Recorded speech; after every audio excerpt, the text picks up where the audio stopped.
Bismillahirrahmanirrahim. Assalamualaikum warahmatullahi wabarakatuh. Alhamdulillahi wahdah, wassalatu wassalamu ala man la nabiyya ba'dah. Ashhadu an la ilaha illallah wahdahu la syarika lah, wa ashhadu anna Muhammadan abduhu wa rasuluhu, amma ba'du. Ikhwati fillah, rahimani wa rahimakumullah. Alhamdulillah, kita senantiasa memuji Allah Subhanahu wa ta'ala atas berbagai kenikmatan yang Allah anugerahkan kepada kita, sehingga kita masih diberikan kesehatan, diberikan kemudahan untuk bisa melakukan kewajiban-kewajiban di dalam agama Islam. Di antaranya adalah salat maghrib berjamaah, yang semuanya tidak akan bisa kita lakukan kecuali dengan pertolongan dan taufik dari Allah Subhanahu wa ta'ala. Sebagaimana perkataan yang sangat indah dari imam, dari seorang mufassir yang menjelaskan tentang perkataan firman Allah Subhanahu wa ta'ala dalam surat Al-Zalzalah, maka beliau menutup tafsirnya dengan mengatakan, inna ahadan la ya'malu khairan illa bitaufiqillah wala syarran illa bihudlani. Kata al-imam, seorang penulis tafsir Ma'allimut Tanzil, itu al-imam al-Baghawi rahimahullahu ta'ala, beliau mengatakan seorang hamba tidak bisa melakukan amalan kebaikan kecuali dengan taufik, dengan hidayah, dengan pertolongan dari Allah Subhanahu wa ta'ala. Dan seorang tidak akan terjerumus dalam dosa dan keburukan kecuali yang ditelantarkan oleh Allah Subhanahu wa ta'ala. Maka sebuah kenikmatan ketika kita bisa menyelesaikan salah satu kewajiban dari kewajiban-kewajiban yang Allah bebankan kepada kita, berupa salat fardu sehari semalam. Kita mohon kepada Allah Subhanahu wa ta'ala, semoga salat yang kita lakukan dan ibadah-ibadah yang lainnya menghapuskan semua dosa dan kesalahan dan mengangkat derajat kita di hadapan Allah Subhanahu wa ta'ala. Sebagaimana Rasulullah sallallahu alaihi wasallam pernah bersabda, as-salawatul khamsu wal jumu'atu ilal jumu'ah wal ramadhanu ilal ramadhan mukaffiratu ma bainahunna idza jtunibatil kabair, rawahu Muslim.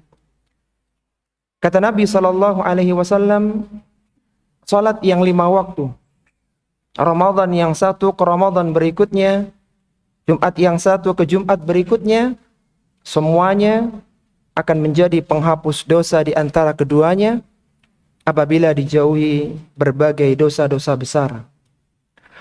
Maka untuk menunggu datangnya waktu Isya, kita manfaatkan waktu yang ada dengan mempelajari ayat-ayat Allah Subhanahu wa ta'ala, yang semoga dengannya menambah keimanan dan ketakwaan kita kepada Allah Subhanahu wa ta'ala, sehingga kita dimudahkan untuk masuk ke dalam surga.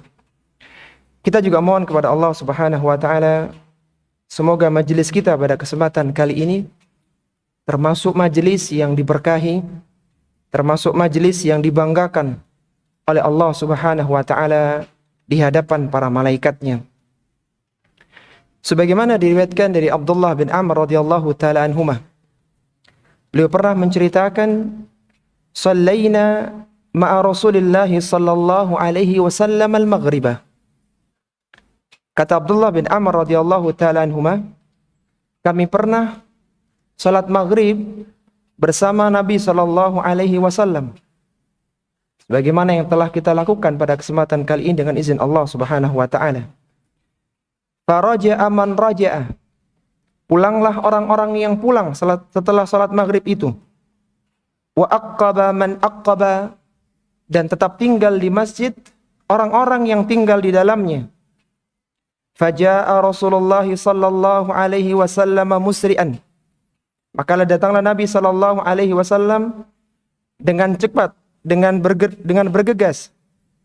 wa qad hafazahu nafasahu, dan terdengar nafas beliau terengah-engah. Wa qad hasara an rukbatayhi, kemudian beliau menyingkapkan baju dari kedua lututnya. Faqala, maka beliau sallallahu alaihi wasallam bersabda, yang semoga hadis ini menjadikan kita semakin betah untuk duduk di majelis ilmu. Beliau mengatakan, abshiru, bergembiralah kalian, hadza rabbukum qad fataha baban min abwabis sama. Sesungguhnya Rabb kalian ini telah membuka salah satu pintu dari pintu-pintu langit. Untuk apa? Yubahi bikumul malaikata, untuk membanggakan kalian di hadapan para malaikat-malaikatnya. Siapa pula manusia yang tidak merasa beruntung, tidak merasa bahagia ketika dirinya disebut oleh Allah Subhanahu wa taala di hadapan malaikat-malaikat yang suci yang ada di langit. Maka kata Nabi sallallahu alaihi wasallam, yaqulu, Allah Subhanahu wa taala berfirman kepada para malaikatnya, unzuru ila ibadi, lihatlah kepada para hamba-hambaku ini wahai para malaikat. Qad qadaw fariidatan, mereka telah selesai dari satu kewajiban, yaitu melakukan salat maghrib. Wahum yantadhirunal ukhra, sedangkan mereka masih berdiam di masjid untuk menunggu kewajiban salat yang berikutnya, yaitu salat isya. Maka kita mohon kepada Allah Subhanahu wa taala, semoga majelis kita ini termasuk majelis yang dibanggakan oleh Allah Subhanahu wa taala di hadapan para malaikatnya. Ikhwati fillah rahimani wa rahimakumullah, tidak terasa sebentar lagi kita akan memasuki bulan Ramadan yang mulia, yang dahulu para salaf 6 bulan sebelum datangnya bulan Ramadan mereka senantiasa memohon kepada Allah Subhanahu wa taala dalam doa-doa mereka. Mereka mengatakan dalam doanya, Allahumma sallimna ila Ramadan wa sallim lana Ramadan wa tasallamhu minna mutaqabbalan. Ya Allah, selamatkanlah kami sampai menemui bulan Ramadan. Berikanlah bulan Ramadan kepada kami dan berikanlah kami kemudahan untuk bisa melakukan amalan kebaikan di bulan tersebut. Semoga satu kisah dari Talhah bin Ubaidillah menjadikan kita bergegas, bersiap untuk menyambut bulan Ramadan yang mulia, yang kurang beberapa pekan lagi. Hadis ini diriwayatkan oleh Imam Ahmad Ibn Hanbal dalam musnadnya dan disahihkan oleh Syekh Al-Albani rahimahullahu taala dalam Sahihul Jami'-nya nomor 55. Kata Talha bin Ubaidillah, beliau melihat ada 2 orang yang datang kepada Nabi sallallahu alaihi wasallam yang kedua-duanya menyatakan keislaman mereka. Salah satu dari keduanya meninggal setelah berperang atau dalam peperangan di jalan Allah Subhanahu wa taala. Sedangkan orang yang kedua baru meninggal setahun dari atau setelah sepeninggal temannya tersebut, dan dia meninggal dalam kondisi biasa. Maka Talha bin Ubaidillah bermimpi bahwa orang yang kedua, orang yang meninggal setahun setelah temannya tadi, dia menduduki surga yang lebih utama daripada sahabatnya yang meninggal di dalam peperangan syahid di jalan Allah Subhanahu wa taala. Diceritakanlah mimpi ini kepada sahabat-sahabat yang lainnya, dan mereka pun terheran-heran dengan kisah Talha bin Ubaidillah. Bagaimana mungkin seorang yang meninggal dalam kondisi biasa ternyata surganya lebih tinggi daripada orang yang mati syahid berjihad di jalan Allah Subhanahu wa taala. Berangkatlah mereka menuju Rasulullah sallallahu alaihi wasallam menyampaikan kisah itu. Maka Nabi sallallahu alaihi wasallam bertanya, "Apa yang membuat kalian heran?" Maka disebutkanlah keheranan mereka, bagaimana mungkin orang yang meninggal dalam kondisi biasa ternyata menduduki kedudukan yang lebih tinggi daripada orang yang mati syahid. Maka Nabi SAW bersabda, "Alaysa qad makatha hadha ba'dahu sanatan?" Bukankah orang yang kedua dia masih berkesempatan untuk hidup selama setahun setelah temannya? Qalu bala. Kata para sahabat, iya wahai Rasulullah. Qala wa adraka Ramadan fasama. Dan dia sempat mendapati bulan Ramadan dan dia berpuasa di dalamnya. Wa shalla kadza wa kadza min sajdatin fis sanah. Dia juga punya kesempatan untuk salat ini dan salat itu dalam durasi setahun itu. Qalu bala. Kata para sahabat, iya wahai Rasulullah. Qala Rasulullah sallallahu alaihi wasallam, maka beliau sallallahu alaihi wasallam bersabda, "Famadha bainahuma ab'adu mimma bainas sama'i wal ard." Kata Nabi sallallahu alaihi wasallam bahwa jarak orang keduanya, yaitu antara orang yang meninggal kedua dengan yang pertama, adalah sejauh antara jarak langit dan bumi. Ini semua menunjukkan tentang keutamaan orang-orang yang mengoptimalkan ibadah di bulan Ramadan. Maka waktu yang ada kita gunakan untuk mentelaah firman Allah Subhanahu wa taala tentang ayat-ayat puasa yang ada dalam surat Al-Baqarah pada ayat yang ke-183 dan yang setelahnya. Allah Subhanahu wa taala berfirman, A'udzu billahi minasyaitonir rajim. Ya ayyuhalladzina amanu kutiba alaikumus siyamu kama kutiba alal ladzina min qablikum la'allakum tattaqun. Kata Allah Subhanahu wa taala, wahai orang-orang yang beriman, diwajibkan atas kalian berpuasa sebagaimana telah diwajibkan atas orang-orang sebelum kalian agar kalian bertakwa. Ayat ini ikhwati fillah rahimani wa rahimakumullah adalah salah satu ayat yang diawali dengan seruan ya ayyuhalladzina amanu. Dan di dalam Al-Qur'an terdapat 89 ayat yang diawali dengan seruan ya ayyuhalladzina amanu. Kemudian digenapkan oleh Syekh Abu Bakar Jabir Al-Jazairi yang ke-90-nya, yaitu dengan di surat At-Talaq pada ayat yang pertama, ya ayuhan nabiyyu idza tallaqtumun nisaa fatalliquhunna liiddatihinna wa ahsul iddah. Ini dijadikan penggenap, jadi total semuanya ada 90 ayat yang diawali dengan ya ayyuhalladzina amanu. Bahkan Syekh Abu Bakar Jabir Al-Jazairi rahimahullahu taala, setelah beliau kumpulkan 90 ayat itu, beliau memberikan tafsiran khusus. Dan beliau memberi judul kitab itu, 90 ayat ya ayyuhalladzina amanu, dengan judul Nida'atur Rahman li ahlil iman. Seruan Ar-Rahman, Allah Subhanahu wa taala kepada orang-orang yang beriman. Dan setiap ayat yang diawali dengan ya ayyuhalladzina amanu, maka mendatangkan dua faidah kepada kita.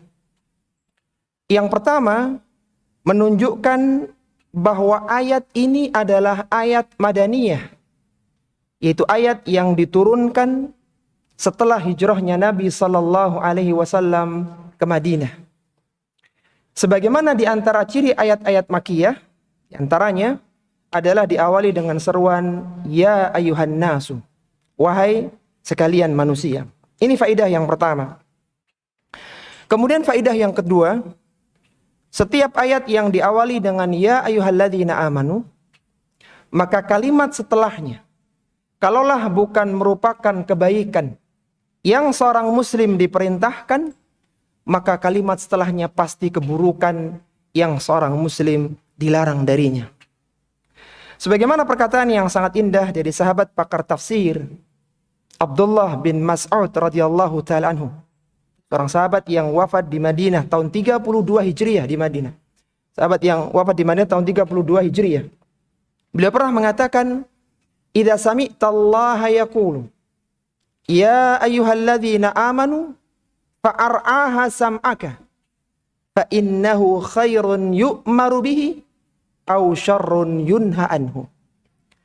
Kata Abdullah bin Mas'ud radhiyallahu ta'ala anhu, apabila engkau mendengar Allah Subhanahu wa taala berfirman dalam Al-Qur'an. Yang firman itu diawali dengan kalimat ya ayyuhalladzina amanu. Panggilan wahai orang-orang yang beriman. Fa'ar'aha sam'aka. Maka pasanglah telingamu. Fa innahu khairun yu'maru bihi. Karena kalimat setelahnya pasti akan ada kebaikan yang kalian diperintahkan. Au syarrun yunha anhu. Atau kalau tidak, pasti akan ada keburukan yang kalian dilarang darinya. Dalam surat Al-Baqarah pada ayat yang ke-183 ini, setelah Allah memanggil kita orang-orang yang beriman, Allah memerintahkan kebaikan yang luar biasa untuk kita. Allah sebutkan, kutiba alaikumus siyam. Diwajibkan atas kalian berpuasa. Perintah ini, diwajibkannya berpuasa Ramadan, disebutkan dalam beberapa redaksi atau dalam beberapa referensi, terjadi pada tahun 2 Hijriyah. Yang mana sebelumnya Rasulullah SAW sebelum diwajibkannya puasa Ramadan, beliau biasa berpuasa Asyura, itu puasa tanggal 10 Al-Muharram, dan memerintahkan para sahabat untuk berpuasa.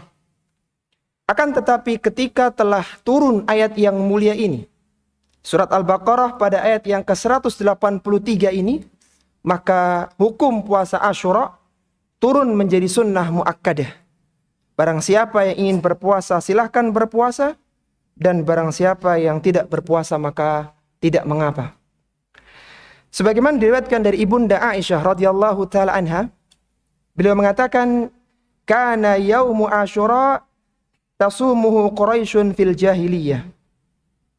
Hari Asyura adalah hari yang orang-orang Quraisy biasa berpuasa ketika pada masa jahiliyah. Wa kana Rasulullah sallallahu alaihi wasallam yasumu. Demikian pula Rasulullah sallallahu alaihi wasallam pun beliau berpuasa. Falamma qadimal Madinah. Ketika beliau telah menginjakkan kakinya di Madinah, telah hijrah ke Madinah, samahu, beliau pun berpuasa, wa amara bisiyamihi, dan memerintahkan para sahabatnya agar berpuasa Asyura. Falamma farada Ramadan, ketika telah turun surat Al-Baqarah 183, datang perintah puasa Ramadan, taraka yauma Asyura, maka beliau meninggalkan puasa Asyura. Faman syaa shamahu wa man syaa tarakahu. Barang siapa yang mau silakan dia berpuasa, dan barang siapa yang mau silakan dia meninggalkannya. Puasa ini dalam Islam, atau puasa, syariat puasa ini, ternyata bukanlah syariat satu-satunya untuk kaum muslimin. Allah menyebutkan, kama kutiba 'alal ladzina min qablikum. Sebagaimana puasa telah diwajibkan atas orang-orang sebelum kalian. Al-Imam At-Tabrani atau Imam tafsir, yaitu Imam Ibnu Jarir At-Tabari rahimahullah ta'ala, beliau menyebutkan dua tafsiran tentang orang-orang yang sebelum kita. Itu orang-orang yang diwajibkan sebelum kita. Ada yang menyebutkan bahwa yang dimaksud adalah seluruh manusia, sehingga termasuk Nabi Adam juga punya syariat puasa. Dan yang lebih kuat, bahwa yang dimaksud dengan orang-orang sebelum kita yang diwajibkan puasa adalah Ahlul Kitab, yaitu Yahudi dan Nasrani.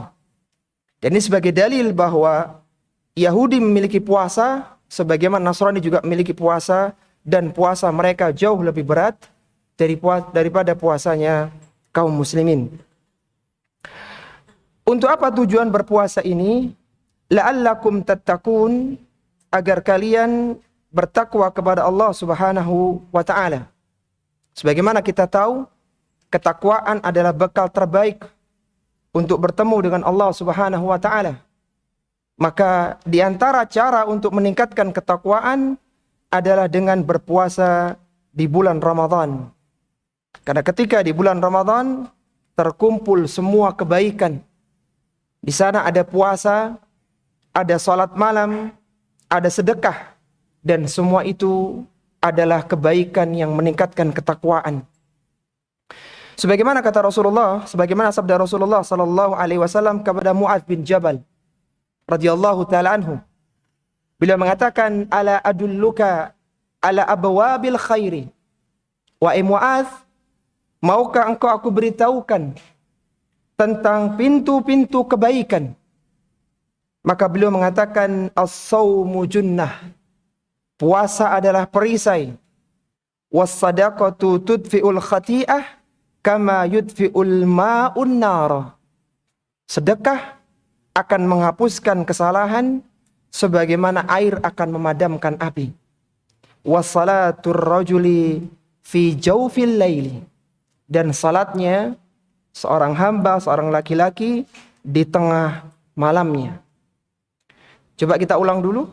Ada 3 pintu kebaikan kata Nabi. Apa tadi yang pertama? Yang pertama adalah berpuasa. Kemudian yang kedua, bersedekah. Dan yang ketiga, salat di tengah malam. Dan semua itu terkumpul di bulan Ramadan. Siang harinya seorang berpuasa, menjelang maghrib mereka bersedekah untuk memberi makan orang-orang yang berbuka, dan setelah isya mereka melakukan salat tarawih, dan semuanya adalah pintu-pintu kebaikan. Kalaulah puasa itu hanya diganjar 1 pahala saja, maka itu kebaikannya sudah sangat luar biasa. Tapi tahukah kita bahwa pelipat gandaan pahala puasa itu mengalahkan pelipat gandaan semua amalan ibadah yang lainnya. Setiap amalan anak Adam akan dilipat gandakan oleh Allah Subhanahu wa taala. Akan tapi pelipat gandaan puasa ini sangat luar biasa. Kata Nabi SAW, beliau menyebutkan, kullu amal ibnu Adam yudha'af. Setiap amalan anak Adam itu akan dilipat gandakan. Al-hasanatu asyru amthaliha. Satu kebaikan akan diganjar, akan dibalas dengan 10 kali kebaikan. Ila saba'i mi'ati dhi'fin. Sampai 700 kali lipatnya. Ketika seorang itu salat 1 rakaat, maka pahalanya 10 kali lipatnya. Ketika dia sedekah 1000, maka pahalanya 10.000. Demikian seterusnya. Kemudian beliau bersabda, qala Allahu azza wa jalla, Allah azza wa jalla berfirman, illa sauma fa innahu li wa ana ajzi bihi. Semua amalan akan dilipat gandakan kecuali puasa. Fa innahu li, karena sungguhnya puasa itu untuk aku, wa ana ajzi bihi, dan aku yang akan mengganjarnya. Hadis ini adalah hadis dengan derajat kesahihan tertinggi, hadis muttafaqun alaih, diriwayatkan oleh Bukhari dalam sahihnya nomor 1805, dan diriwayatkan oleh Imam Muslim dalam sahihnya nomor 1151. Lafaz ini milik Imam Muslim.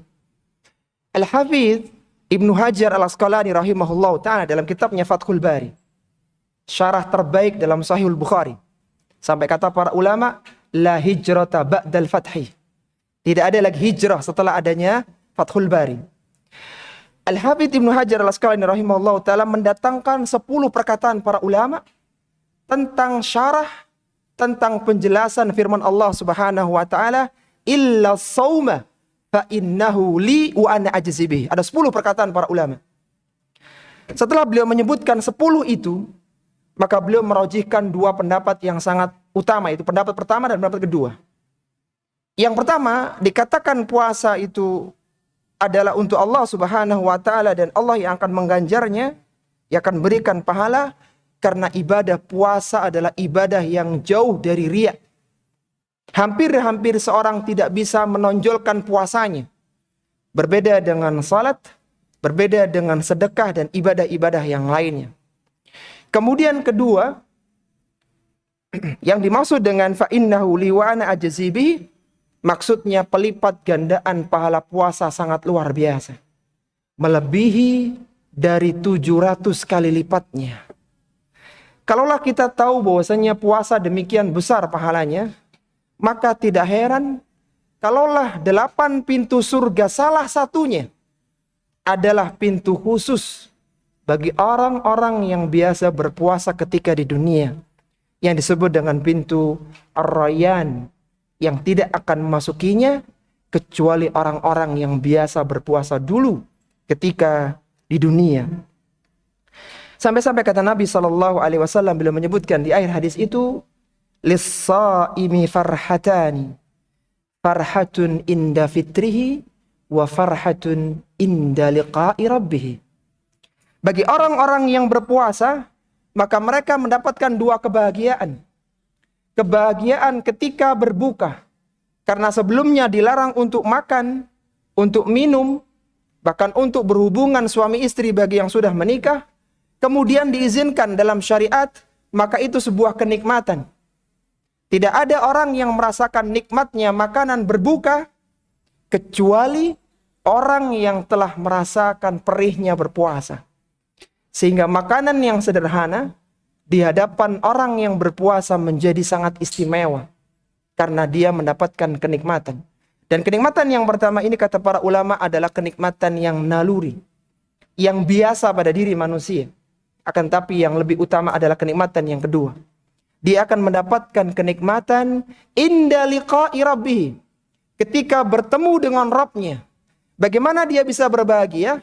Karena dia akan melihat di kitab catatan amalannya, ternyata puasa yang dia lakukan antara subuh dengan maghrib itu, di waktu yang sangat sebentar itu, mendatangkan pahala yang sangat besar, yang sangat luar biasa. Karena besarnya balasan dari Allah Subhanahu wa taala tersebut yang dia tahu, dia lihat dalam amalannya, menjadikan dia berbahagia saat bertemu dengan Rabb-nya. Di hari yang tidak berlaku lagi harta maupun anak, kecuali orang-orang yang datang dengan bawa amalan-amalan kebaikan di hadapan Allah Subhanahu wa taala. Akan tapi para ikhwah rahimani wa rahimakumullah, jangan dikira semua orang akan mendapatkan pelipat gandaan puasa yang luar biasa tersebut. Orang yang mendapatkan pahala yang besar dalam puasanya adalah orang-orang yang puasanya itu berkualitas. Dijauhkan perusak pahala-pahala puasa dari amalan puasanya. Dia benar-benar menjaga puasanya, jangan sampai terkotori, ternodai dengan perusak-perusak pahala. Itu pahala puasa. Maka Nabi SAW menyebutkan dalam hadisnya, mengingatkan agar seorang muslim dan muslimah menjaga puasa mereka. Beliau mengatakan, idza kana yauma shaumi ahadikum, apabila telah datang hari puasa kalian, fala yarfuth, maka janganlah kalian berkata-kata kotor. Janganlah berkata yang berujung dengan pembicaraan ranjang, masalah-masalah ranjang. Wala yaskhab, janganlah kalian bertengkar atau janganlah kalian berbicara kotor. Fa in sabahu ahadun aw qatalahu, jika ada orang yang menghinanya atau memukulnya, falyakul inni mru'un shaimun, maka hendaknya dia mengatakan, aku adalah orang yang sedang berpuasa. Dalam riwayat yang lainnya disebutkan, man lam yada' qaula zur wal amala bihi, barang siapa yang tidak meninggalkan ucapan yang sia-sia, ucapan dusta yang sia-sia, dan dia melakukannya, maka Allah tidak butuh kepada dia meninggalkan makan dan minumnya. Artinya puasanya tidak bernilai apa-apa di hadapan Allah Subhanahu wa taala. Wa kam min sha'imin laisa lahu illa al-ju'i wal atas. Betapa banyak orang-orang yang berpuasa tapi dia tidak mendapatkan kecuali hanya lapar dan dahaga saja. Maka ini mengingatkan kepada kita ikhwati fillah rahimani wa rahimakumullah, untuk menyambut Ramadan tahun ini kita harus bergegas untuk berpuasa dan kita jaga pahala puasa kita agar menjadi puasa yang berkualitas. Kemudian kita masuk pada ayat yang berikutnya, pada ayat yang ke-184. Allah Subhanahu wa taala berfirman, ayyaman ma'dudat. Puasa itu hanya beberapa hari tertentu, itu hanya di bulan Ramadan saja. Faman kana minkum maridan aw ala safarin fa iddatum min ayyamin ukhar. Barang siapa yang dalam kondisi sakit atau dalam kondisi safar, dan dia tidak berpuasa pada bulan Ramadan, maka mereka boleh menggantinya di hari yang lainnya. Setelah datang perintah di dalam surat Al-Baqarah 183 tentang kewajiban puasa, ada orang-orang yang diperbolehkan untuk tidak berpuasa. Yang pertama yang disebutkan dalam ayat ini adalah orang yang sakit dan orang yang safar. Para ulama-ulama fuqaha merinci orang yang sakit dalam 3 kategori mereka terkait dengan puasa. Yang pertama adalah orang yang sakit, yang sakitnya tidak berpengaruh dengan puasa. Artinya puasa tidak memberikan pengaruh buruk terhadap penyakitnya. Misalnya mohon maaf, dia sakit panu misalnya, yang enggak pengaruh, atau sakit gigi ya, yang tidak parah, sehingga puasa atau tidak puasa tidak berpengaruh. Maka sakit yang seperti itu tidak membolehkan seorang muslim dan muslimah untuk berbuka.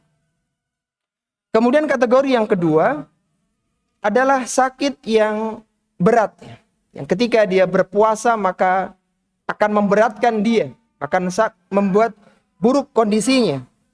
Maka dalam kondisi seperti itu dia diperbolehkan untuk berbuka. Misalnya dia asalnya flu ringan, kemudian karena terus tidak diobati, misalnya semakin parah, semakin berat demam, maka dia boleh tidak berpuasa. Kemudian yang ketiga adalah sakit yang berat ya. Artinya ketika dipaksakan puasa akan mudarat kepada dia, maka orang seperti ini dilarang untuk berpuasa. Misalnya dia harus cuci darah dan semisalnya yang ketika dipaksakan puasa maka akan mudarat, maka dia tidak boleh untuk berpuasa. Kemudian yang kedua tentang masalah safar, para ulama kita juga merinci dalam 3 pembagian. Untuk safar-safar yang ringan, safar yang tidak berpengaruh dengan puasa atau puasa tidak memberatkan safarnya, maka wa antasumu khairul lakum in kuntum ta'lamun. Puasa itu lebih baik bagi kalian daripada apabila kalian mengetahuinya. Artinya dia tetap harus berpuasa. Apabila dia safarnya itu berat, dia safar di akhir Ramadan menjelang Idul Fitri, bawaannya banyak, anaknya banyak, dia harus berebut misalnya dengan kendaraan-kendaraan yang ada, berat bagi dia, maka orang yang safar seperti ini diperbolehkan untuk berbuka. Sebagaimana sabda Nabi sallallahu alaihi wasallam, "Laisa minal birri as-safaru as-saumu fis safar." Bukanlah termasuk kebaikan orang yang memaksa puasa ketika safar. Itu safar-safar yang berat. Ketika safarnya sangat berat, bahkan madarat ketika dipaksakan, maka jadinya adalah haram untuk berpuasa. Sebagaimana dikisahkan ketika ada beberapa orang yang tetap berpuasa ya saat Fathu Mekah di bulan Ramadan, maka Nabi SAW bersabda, ulaikal usah. Bayangkan ini orang puasa ini. Rasulullah mengatakan ulaikal usah, mereka itulah orang-orang yang bermaksiat. Mereka itulah orang-orang yang bermaksiat karena memang kondisi saat itu ketika safar dan dipaksa puasa ini memberatkan. Ini 2 orang yang boleh tidak puasa ketika Ramadan, yaitu yang sakit dan yang safar. Ditambah satu lagi, wa 'alal ladzina yutiqunahu fidyatun ta'amu miskin. Dan bagi orang-orang yang berat untuk berpuasa, itu orang-orang yang sudah lanjut usia, maka bagi mereka cukup mengeluarkan fidyah, makanan bagi orang miskin. Faman tatawwa'a khairan fahuwa khairul lah. Orang siapa yang berikan tatawu yang lebih dari ukuran itu, maka itu lebih baik bagi dia. Sehingga para ulama kita menyebutkan bahwa orang-orang yang sepuh, yang senja usianya, yang tidak mampu berpuasa, maka cukup bagi mereka mengeluarkan fidyah, yaitu ukuran setengah sok makanan untuk fakir miskin, atau 1,5 kilogram ya, sebagaimana fatwanya Syekh bin Baz rahimahullah ta'ala, atau 1 mud ya, sebagaimana pendapatnya Syafi'iyah, yaitu setengah dari 1,5 kilogram. Taib. Kemudian kata firman Allah Subhanahu wa taala, wa antasumu khairul lakum in kuntum ta'lamun. apabila kalian berpuasa maka itu lebih baik bagi kalian. Baik, kita ulang dulu para ikhwah rahimani wa rahimakumullah. Ada 3 kelompok atau 3 golongan manusia yang boleh tidak puasa. Siapa tadi? Mereka yang pertama, orang-orang yang sakit. Yang kedua, orang-orang yang safar. Dan yang ketiga, orang-orang yang senja usianya. Untuk orang yang sakit dan yang safar maka diqadha. Adapun orang yang senja usianya maka membayar fidyah. Ada 1 atau 2 golongan lagi yang tidak disebutkan dalam nas Al-Quran ini. Dan mereka hukumnya dikiaskan dengan 2 kondisi tadi. Yaitu tentang wanita yang hamil dan yang menyusui. Sudah isya belum? Belum ya? Iya, nanti kasih tahu ya kalau sudah adzan untuk kita. Tapi ada 2 kelompok manusia yang tidak disebutkan dalam nas dalil dalam Al-Quran 184 ini. Apakah mereka itu qadha ataukah fidyah begitu? Setelah mereka diberikan keringan tidak berpuasa, yaitu wanita hamil dan yang menyusui. Sehingga para ulama kita berbeda pendapat, ulama fuqaha kita berbeda pendapat dalam 3 pendapat mereka. Tidak ada 3 pendapat tentang wanita hamil dan menyusui yang dikiaskan dengan orang sakit dan orang safar serta orang yang senja usianya yang tidak mampu berpuasa. Pendapat yang pertama tentang wanita hamil dan menyusui, pendapatnya Syekh bin Baz rahimahullahu taala, ketika ditanya tentang wanita yang tidak berpuasa karena hamil dan menyusui, beliau menyatakan bimanzilatil marid, seperti kedudukan orang yang sakit. Berarti mereka harus apa? Mengqadhanya sebagaimana orang yang sakit. Pendapat yang kedua adalah pendapatnya Syekh Muhammad Nasiruddin Al-Albani rahimahullahu taala, muhaddits hadal, yaitu ulama ahli hadis di abad ini, yang beliau berpendapat bahwa wanita yang hamil dan menyusui yang tidak berpuasa cukup fidyah saja. Selain dikiaskan dengan orang yang tidak mampu berpuasa, terdapat athar dari Abdullah bin Umar radhiyallahu ta'ala anhuma yang beliau tidak berpuasa, yang anaknya tidak berpuasa kemudian dibayarkan fidyahnya. Kemudian yang terakhir adalah pendapatnya Syekh Muhammad Ibn Shalih Al-Utsaimin rahimahullahu taala yang merinci apabila dia tidak berpuasa karena kelemahan fisiknya. Dia tidak berpuasa karena awal-awal kehamilan usia 3 bulan yang biasanya masih muntah-muntah ya wanita itu, atau awal menyusui yang dia tidak mampu ya, tidak stabil, maka intinya dia tidak mampu untuk berpuasa, maka baginya cukup qadha saja. Ketika dia kondisinya itu mampu berpuasa tapi tidak berpuasa, misalnya kehamilan 8 bulan yang sudah banyak makan ibu-ibu, atau dia tahu kalau dipaksa puasa kuat tapi khawatir asupan gizi anaknya kurang, intinya dia mampu puasa tapi tidak berpuasa, maka dia terkena 2. Yang pertama qadha karena dia tidak berpuasa, dan yang kedua fidyah karena dia mampu berpuasa tetapi tidak berpuasa. Jadi kembali lagi, ulama fuqaha kita berselisih dan muaranya adalah ayat 184 dalam surat Al-Baqarah ini. Sudah. Tapi kayaknya ini para ikhwah rahimani wa rahimakumullah yang bisa kita bahas pada kesempatan kali ini. Adapun untuk ayat-ayat berikutnya silakan antum baca di kitab-kitab para ulama-ulama tafsir tentang tafsir ayat-ayat puasa. Sebagai penutup kajian kita, izinkan ana membacakan satu hadis yang semoga hadis ini menjadikan kita tidak menyia-nyiakan Ramadan tahun ini. Disebutkan dalam hadis yang diriwayatkan dari Jabir bin Samurah radhiyallahu ta'ala anhu. Izin ya membacakan satu hadis sebagai penutup.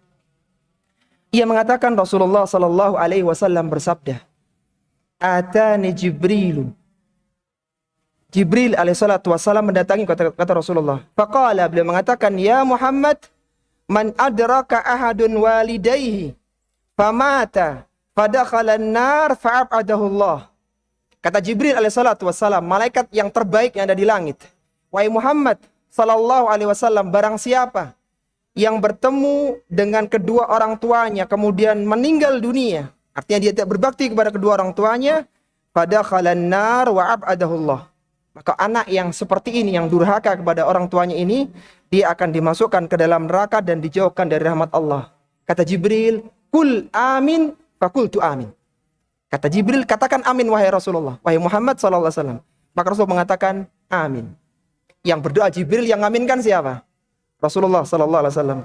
Yang kedua, ya Muhammad, man adraka syahra Ramadan famata falam yughfar lahu fa'adkhalan nar fa'abad Allah. Barang siapa yang diberikan kesempatan untuk menghirup udara segar di bulan Ramadan, tetapi ketika Ramadan lewat, dia belum mendapatkan pengampunan dari Tuhannya. Apa kata Jibril? Fa'adkhalan nar fa'abadahu.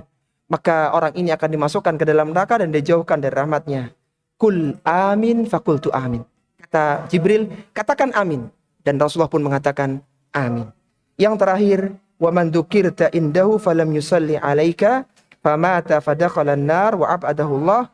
Kul amin fakultu amin. Yang ketiga adalah orang yang disebut nama Nabi dan tidak bersolawat, maka orang seperti ini akan masuk ke dalam neraka dan dijauhkan dari rahmat Allah. Malaikat Jibril mengatakan, katakan amin wahai Rasulullah, dan Rasulullah pun mengaminkannya. Hadis ini riwayat Tabrani dan disahihkan oleh Syekh Albani dalam Sahihul Jami'-nya nomor 75. Semoga di sini menjadi pemantik semangat kita untuk tidak menyia-nyiakan Ramadan tahun ini. Wassallallahu ala nabiyyina Muhammadin wa ala alihi wa sahbihi wasallam. Subhanakallahumma wa bihamdika asyhadu an la ilaha illa anta astaghfiruka wa atubu ilaik. Wa akhiru da'wana anil hamdulillahi rabbil alamin. Wassalamualaikum warahmatullahi wabarakatuh.